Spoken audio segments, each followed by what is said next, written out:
That's it. Ireland, a famous victory in France for this Irish under-20 team. Just look what it means to them. Following last week's momentous victory against France, the mood in the Irish under-20 camp is still buoyant at training on Tuesday. Great feeling at the end. It was just from 1 to 23, all the coaches and management. There was just such a buzz before the game, and it just was the tip of the iceberg just when we got the win at the end. Well, we got it just ahead with a few, 7 or 8 minutes to go. It was just a matter of all hands on deck and rolling up our sleeves and trying to keep them at bay.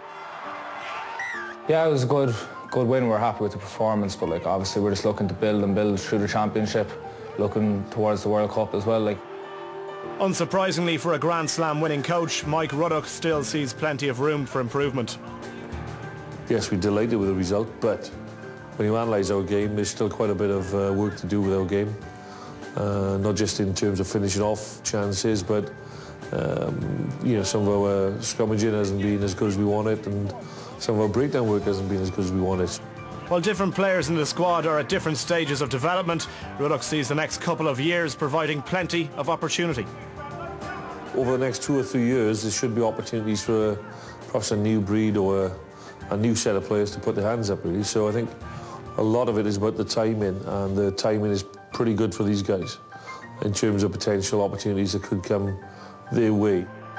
One player who has obviously caught the eye is fly half Paddy Jackson, who's been called up to the senior squad this week. It came as a shock to me. I thought it was actually a prank phone call at the start. But yeah, I'm really looking forward to it. It should be another great experience, and I'll take as much as I can from it. I've been lucky to get a few run-outs with Ulster, and I've enjoyed every minute of that, and it's been a great experience for me. But at the moment, I just really want to win a Grand Slam with this team here. So. Grand Slam dreams aside, the familiar mantra of one game at a time applies for now. I've played against Italy a few times at underage level, and you take them seriously, and that's just all I'm concentrating on at the moment, Italy, and then we'll look beyond that afterwards. Yeah, we're quite happy to say that we're in contention for a championship, but that's about all at this stage, because Italy are around the corner, and if you start underestimating sides like that, then you never know what can happen.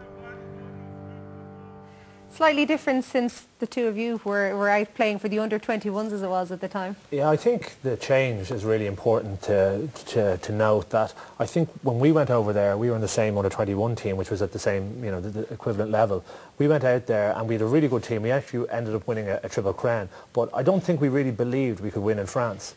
And we performed well against them, but we didn't have that extra push just to win, because I think our senior teams, like our Leinsters and our Munsters and our Ulsters, weren't used to winning over there. Our Irish team hadn't won at the time, like in 30 years over there.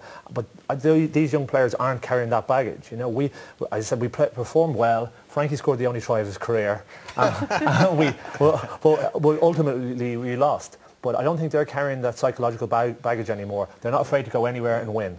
I don't think Mark McDermott was understating it when he said probably one of the great wins of that level, winning away in France, is incredible. It really was, and you're seeing some of these young players coming through. You see Luke McGrath, Jordan Coughlin is there, there's Niall Scannell, the hooker, a lot of really good guys. And what this will do to them, and what Shane is saying, is it's going to develop a mindset that, when they do eventually start playing maybe at senior level, that they're not intimidated about going to France, and they believe that they can win. And they've got the right man in charge in Mike Ruddock as well.